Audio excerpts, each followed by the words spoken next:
From O-A-K-L-A to L-V, I'm a Raider. Raider Nation, what's going on? You're watching the Raiders Report. Today's show is presented by Panda Supps. If you guys are looking for some high-quality workout supplements, look no further. And the guy that owns Panda Supps, he's a die-hard Raider fan, so he's hooking you guys up with this unbelievable deal. 50% off. Yeah, 50% off. All you got to do is go to pandasupps.com and use code KJ. KJ Wright signed with the Las Vegas Raiders yesterday, and since he wore number 50, we're giving you 50% off. So on today's show, we're going to be breaking down, and I mean a lot of news, a lot of rumors, and at the end, I am going to get into some Wright analysis. Now, the show shifted up a little bit because the Las Vegas Raiders, they went out and they signed running back Peyton Barber today. Barber was on the Washington football team practice squad, and then the Raiders decided to bring him off there. He is a 27-year-old running back who had 94 carries last year, 258 yards. If anybody out there would ever go to Ben & Jerry's and order vanilla ice cream, that's kind of what Peyton Barber is. He's nothing flashy. He's nothing special. Throughout his entire career, I think he's only had 1 year, which is his very first year, with over 4.1 yards per carry. Last season, he averaged 2.7 yards per attempt, 3.1 the year before that. This just seems like a John Gruden being a John Gruden type of move. So here's the updated look now at the Raiders running back depth chart. He's probably just on the roster simply because Jalen Richard got moved to IR yesterday. I know a lot of people are like, why is Barber on this team if we have Regis and Emmons on the practice squad? If I'm being 100% honest with you, I would rather see what Regis could do instead of Barber, because I've seen it for the past 5 seasons, and it's really nothing great. Sure, he can run up the middle and do a few things extra for you. He's a halfway decent pass blocker, but the reason why I thought that the Raiders were going to go ahead and make a move at running back is because they put in a claim for Royce Freeman. Now, Royce Freeman ended up going to the Carolina Panthers, and when I saw this move, I was like, okay, that is telling me that the Raiders are going to go out and they're going to look for a running back. Vic Tafur also threw out the name Devonta Freeman, but it sounds like they ended up going with Barber instead of Freeman, and they missed out on Royce Freeman. So a lot of Freeman's just being thrown at you there. But as always, y'all, we're here to keep you up to date on everything going on around the Las Vegas Raiders. So now go down to the comments section right now, and I want you to grade the signing of Barber, A, B, C, D, or F. If you're new to the show, the way that we do this, we're hard graders. This isn't like high school nowadays where if you get an 89, some kid's going to cry home to his mom. No, A is great, B is good, C is average, D is bad, F is, well, failing. I'm going to go ahead and give this like a C- grade. I don't really think there's anything special. Personally, I'd rather get a little bit more work out of Trey Regis. Now, we got some more news and rumors coming up here on today's show. Earlier this morning, Yannick Nagkoue and the Las Vegas Raiders, they converted $12 million of his base salary into signing bonus, and what the heck does that mean necessarily?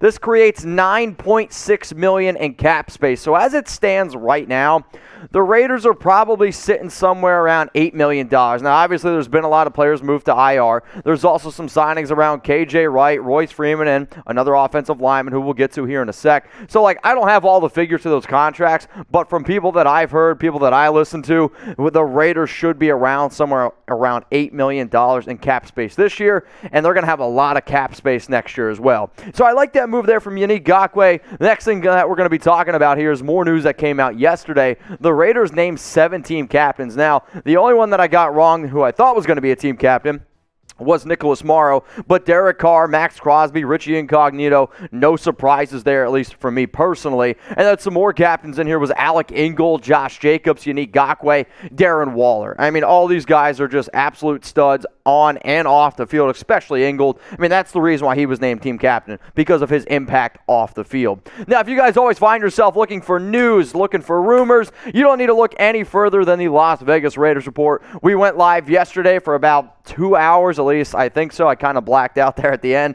Thanks, David Zahn. But we ended up doing a shit ton of money in Super Chats, had an absolutely phenomenal time. There is no other YouTube channel in the world that does what we do here, but it's because of the crazy, crazy fan base that Raider Nation is. Now, the Raiders did sign KJ Wright yesterday, but they also signed an offensive lineman, and I'm going to try to get his name right, Jermaine Eluemunor, right? I think that's actually how you get it. 6'4", 345-pounder. He's going to be probably the backup right tackle to Alex Leatherwood. Then you can keep Brandon Parker over on the left side. Played in 10 games last year, 3 sacks allowed, only 26 years old. I believe he was a 5th-round pick by the Baltimore Ravens, where he spent his first 2 years there. Then he spent 2 years with the Patriots. I know you guys are probably freaking out. Oh, man, another late-round Patriots offensive lineman.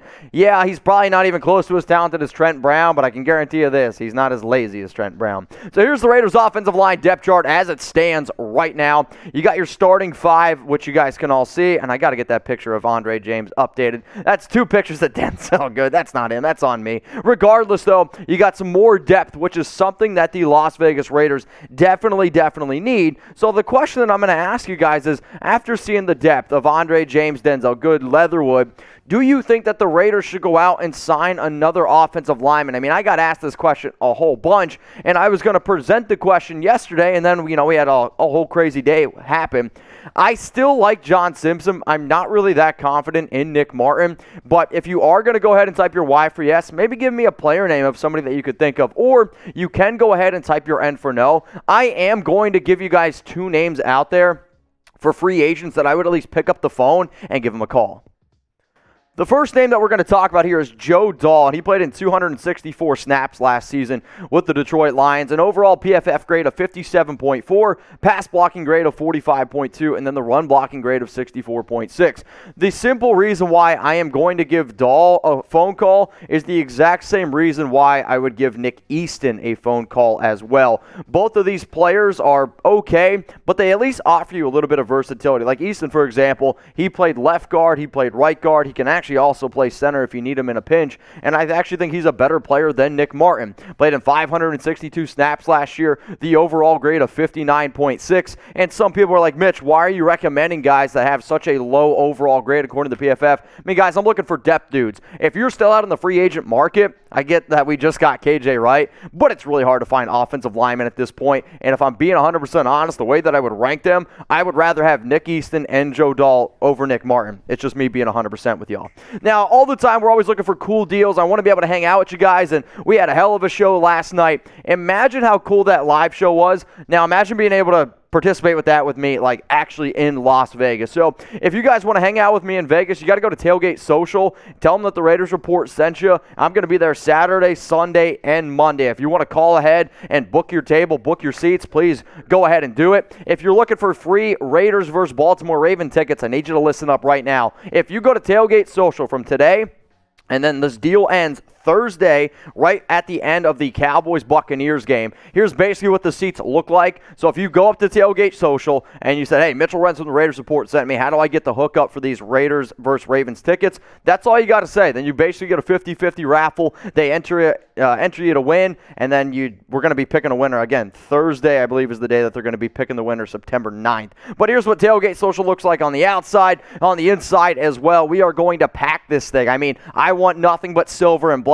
My dad's going to be there. I actually got some family members coming in town as well. I'm not sure if my girlfriend will be there or not. That's still kind of 2 chucky heads. But at the end of the day, I want to pack this thing because if we get a lot of Raider fans here, this means that I can come to this location every single game, and that's really something that I want to do. So if you like the Raiders Report, if you want to get to know me, if you want to have some beers, and you want to come on the show, go to Tailgate Social for that Monday Night Football game, Raiders against the Ravens. I'll be there from 3 o'clock basically to close. All right, y'all, let's now go to some more news coming here. Dallin Leavitt, the Raiders decided to re-sign him. It's simply because they sent 4 guys to IR yesterday. I had a lot of people like, why the hell would the Raiders do this? I think the one aspect of football that people don't understand a lot is special teams and how important it is, actually. He's a great gunner. He's somebody that's just really good at being able to fly down the field, and that's why he made the 53-man roster last year, and that's why the Raiders decided to bring him back. Another guy that the Raiders decided to bring back, Derek Carrier. He was at practice yesterday, and he ran out on the field.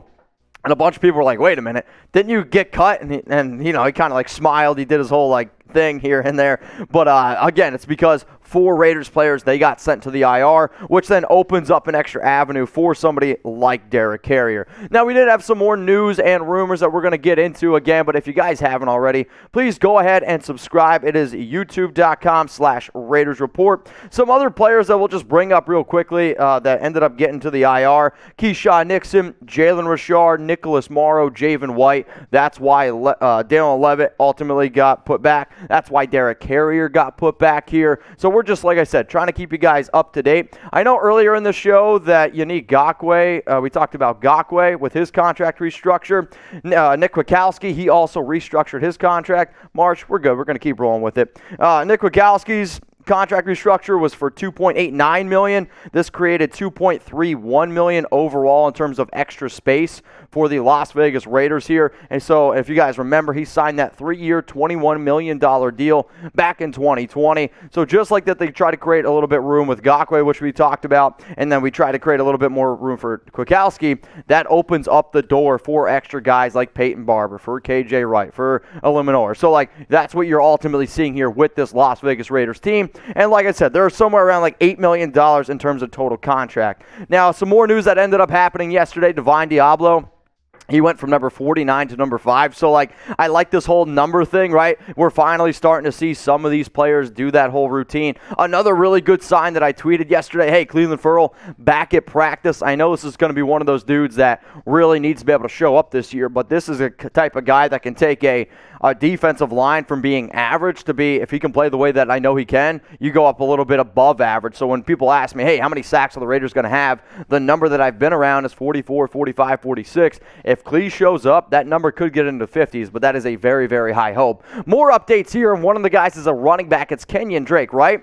Well, David Carr said he was talking to his brother Derek and said that Drake is going to play wide receiver, and the word he used was a lot. He said that he's going to be a Swiss Army knife for this Las Vegas Raiders team, and I get it. Gruden loves that Drake can catch the football, and they want to be able to use him all over the field. One of the reasons why they drafted Lynn Bowden Jr. so high in the 2020 draft is because they wanted that Swiss Army knife. Unfortunately, he just was not ready mentally, and he wasn't ready on the field either. So when you look at some of these numbers by Drake over the last 5 seasons, he's had some opportunities to be a solid pass catcher, and I do think that he has the talent to be able to boot. But at the end of the day, y'all, the fact that he's going to play wide receiver a lot, I'm going to pump my brakes on that rumor a little bit. Maybe it's why the Raiders also decided to get rid of John Brown, though. John Brown did ask to leave from the team because Zay Jones just flat out beat him. So after seeing some of these numbers here, and that Drake had 20 catches last year, 50 the year before that, and 53 the year before that, how many receptions for Kenyan Drake in 2021? I want you to go down in the comments section. And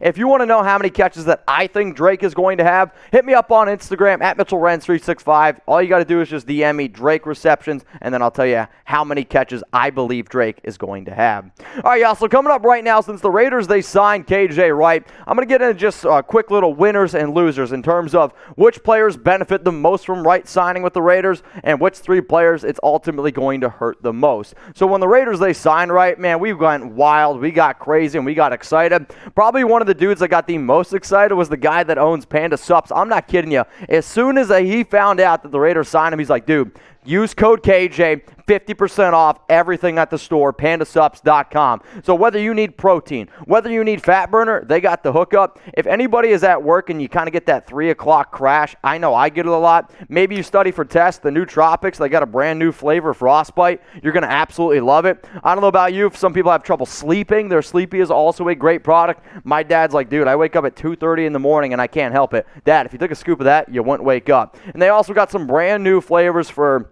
pre-workout as well. Their blue raspberry slushy, I just had it. It's insane. Their strawberry watermelon BCA. They also got a melon ball BCA as well. If you're wondering why all that stuff's important, bottom line is this. When you work out, you need to treat your muscles, and these are high-quality supplements that I literally use every single day. Go ahead, try it out. It's pandasups.com. Link is going to be in the description, and it's also going to be in the comments section. Use code KJ for 50% off. Speaking of KJ, who are some of the biggest Wright winners? Number 1 is Gus Bradley. Number 2 is the entire defense. And then I also think KJ Wright, the fact that he was able to come to this team, it is totally going to transform this team from top to bottom. And I also think it shows all that Gus Bradley is going to be able to do. And I said it yesterday on my live show. This team now I actually think has a chance to be a top 15 defense. Some of the Wright losers. Now, the reason why I'm going to throw Tanner Muse here into this equation is because he's not going to get as much playing time anymore. And that's really as simple as that. Now, I also think that Tanner Muse and Deablo have opportunities to learn behind some of these other better linebackers, which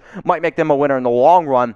But I'm talking about just losers for this year. Nick Kwiatkoski, as soon as Nicholas Morrow comes back from injury, he's going to get bumped down a little bit from that middle linebacker role. And then Javin White. Before KJ, White was probably the 6th linebacker on this roster. Now he gets put back to the 7th. I know they like him a lot, but at the end of the day, KJ Wright is going to help out this team a ton. But my job here at the Raiders Report is to give you guys my analysis, which is why I did some winners and losers. If you made it this far in the video, just so you all know, I am heading home to visit my family. I got my cousin's having a wedding, so if any other crazy thing happens today, I'm going to be on a flight, so don't yell at me if I can't keep you as updated as I usually do.